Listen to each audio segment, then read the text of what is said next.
ஷங்கர் எனக்கு ரொம்ப பிடிச்ச டைரக்டர். சின்ன வயசில் இந்தியன் பார்த்தது அந்த ஞாபகத்துக்காக தான் இந்தியன் 2 போனேன். நிறையா ஸ்பாய்லர்ஸ் இருக்கும், அதனால் ஸ்பாய்லர்ஸ் விரும்பாதவங்க இதை பார்க்காதீங்க. ஷங்கரோட ரொம்ப மோசமான படம் இந்த படம். நான் அதை ரொம்ப வருத்தத்தோடு தான் சொல்ல வேண்டியிருக்கு. பொதுவாக ஷங்கர் படங்களில் ஒரு ப்ரிடிக்டபிள் கதை இருந்தால் கூட அதை எடுத்த விதம் வந்து ரொம்ப பிரம்மாண்டமாகவும் பல இடங்களில் நுணுக்கமான காட்சிகள் இருக்கும். இந்த படம் ஷங்கர் எடுத்தது தானான்னு ஒரு சந்தேகத்தோடு தான் படம் முழுக்க பார்க்க முடிஞ்சுது. ரொம்ப சொல்கிறதுக்கு ஒன்றுமே இல்லை. எதை பற்றியும், அதாவது ஒரு 2.5 மணி நேரம் ஓடக்கூடிய படத்தில் ஒரு சின்ன காட்சி கூட மனசை தொடலை அப்படின்னா அப்புறம் அதை பற்றி பேசுகிறதுல என்ன அர்த்தம் இருக்குதுன்னு தெரியலை.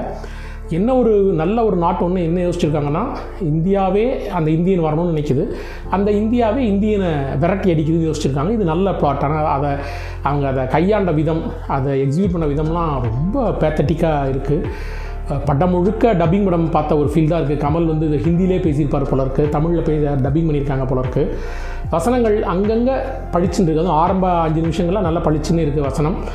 நிறைய இடங்களில் இந்த காலத்தோடு ஒட்டாத இல்லை என்னமோ நான் பல பெரிய விஷயத்தெல்லாம் ஒரு வரியில் சொல்கிறேன்ற மாதிரி, அதுவும் இந்த திமிங்கலம் திரும்ப கடலுக்குள்ளே போயிடுச்சுன்ற மாதிரிலாம் நிறைய வசனங்கள் வந்து பழைய காலத்து படம் பார்க்குற மாதிரி இருக்குது. நிறைய காட்சிகள் ஒரு மெகா சீரியல் பார்க்குறதுக்கு சும்மா அந்தந்த நேரத்துக்கு தேவையான ஒரு திருப்பத்தோட கூடிய ஒரு திரைக்கதை மாதிரி ஒரு ஃபுல் ஃப்ளெஜ்டாக இல்லாமல் ரொம்ப நொந்து போய் தான் வெளியே வந்தேன். நான் இந்த அளவு எதிர்பார்க்கல. எல்லாரும் இதை பற்றி ரொம்ப மோசமாக இது போட்டப்பெல்லாம் இல்லை அதை மீறி ஓரளவு படம் நல்லாயிருக்கும்னு நான் நிஜமாகவே நம்பினேன்.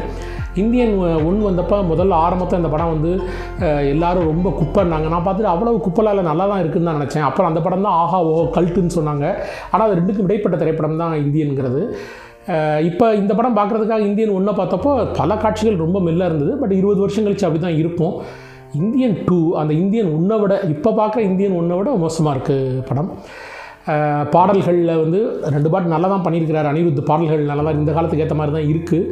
ஆனால் அது படத்தோட எந்த அளவுக்கு ஒன்றுதுன்னு தெரியல. திடீர்னு கடைசியில் 5 நிமிஷம் நான் பேசுகிறேன் அப்படின்னு கமல் சொல்கிறாரு.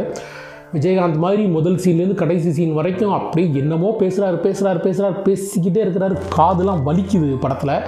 திடீர்னு கடைசியில் 5 நிமிஷம் பார்த்தா ஏதோ மாறா ஹீரான்னு சொல்கிறாரு. அவர் திரும்ப அடுத்த பார்ட் 3 வருவாராம். 2025 வருமா.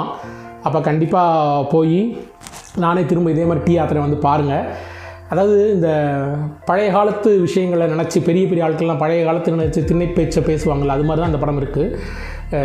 எல்லா படம் பார்த்த மாதிரியும் இருக்குது. அன்னியன் பார்த்த மாதிரி இருக்குது, ஐ பார்த்த மாதிரி இருக்குது, ஜென்டில்மேன் பார்த்த மாதிரி இருக்குது. எல்லாம் திரும்ப அதே விஷயங்களை திரும்ப ஒவ்வொருத்தரும் எப்படி கொல்ல போகிறாரு அப்படிங்கிறதுல. இதில் வந்து இந்த சித்தார்த்த வரக்கூடிய போர்ஷன் மட்டும் தனியாக பார்த்தா ஒரு சின்ன அழகான சிறுகதை மாதிரி ஒரு ஃபீல் இருக்கத்தான் செய்யுது. ஆனால் ஒரு நெகட்டிவிட்டியை விதைக்குது. அடுத்த இதில் பாசிட்டிவ் கொண்டு வருவாங்க போல இருக்குது. ஆனால் அதுதான் யதார்த்தம். இன்றைக்கி லஞ்சத்தை எதிர்த்து, ஊழலை எதிர்த்து போராடி குடும்பம் நிர்கதியாக பாருங்கள். அதாவது இந்த பழைய காலத்து விஷயங்களை நினச்சி பெரிய ஆட்கள்லாம் பழைய காலத்து நினச்சி திண்ணை பேச்சை பேசுவாங்கள்ல, அது மாதிரி தான் அந்த படம் இருக்குது. எல்லா படம் பார்த்த மாதிரியும் இருக்குது. அன்னியன் பார்த்த மாதிரி இருக்குது, ஐ பார்த்த மாதிரி இருக்குது, ஜென்டில்மேன் பார்த்த மாதிரி இருக்குது. எல்லாம் திரும்ப அதே விஷயங்களை திரும்ப ஒவ்வொருத்தரும் எப்படி கொல்ல போகிறாரு அப்படிங்கிறதுல. இதில் வந்து இந்த சித்தார்த்த வரக்கூடிய போர்ஷன் மட்டும் தனியாக பார்த்தா ஒரு சின்ன அழகான சிறுகதை மாதிரி ஒரு ஃபீல் இருக்கத்தான் செய்யுது. ஆனால் ஒரு நெகட்டிவிட்டியை விதைக்குது. அடுத்த இதில் பாசிட்டிவ் கொண்டு வருவாங்க போல இருக்குது. ஆனால் அதுதான் யதார்த்தம். இன்றைக்கி லஞ்சத்தை எதிர்த்து, ஊழலை எதிர்த்து போராடி குடும்பம் நிர்கதியாக போச்சுன்னா அதை ஏன் எதிர்க்கணும்னு ஒரு பையன் கேட்குறான்ல, அதுதான் யதார்த்தம். அந்த ஒரு இது மட்டும் சின்ன ப்ரீஸ் மாதிரி நல்லா இருக்குது. படத்தில் உருப்படியாக நடிச்சிருக்கிற ஒரே ஜீவன் வந்து நம்ம சித்தார்த்து மட்டும்தான் என்ன. ஆனால் இவங்க சினிமாக்காரங்கள்லாம் சேர்ந்து ஒரு குறிப்பிட்ட ஆட்சி, இந்த ஆட்சி வந்த உடனே பழைய புரட்சிகள்லாம் மறந்துட்டு அப்படியே அமைதியாக இருக்கிறது, அதுக்கு பிறகு மத்திய அரசை மட்டும் எதிர்க்கிறது. இந்த படத்தில் பார்த்திங்கன்னா பேன் இந்தியான்னு ஒரு காரணத்துக்காக இந்தியானே கொண்டு போயிருக்காங்க. எங்கேயுமே தமிழ்நாட்டை எதிர்த்துடக்கூடாது, அந்த டோன் வந்துடக்கூடாதுன்றதில் ரொம்ப கவனமாக இருந்திருக்கிறாங்க. அப்படி இருக்கிறவங்க எல்லாம் சேர்ந்து ஊழலை எதிர்க்கிறத பற்றி படம் எடுத்து நம்ம பார்த்து என்ன பண்ண போகிறோன்னு தெரியல. டைம் இருக்கிறவங்க பார்த்துட்டு வாங்க.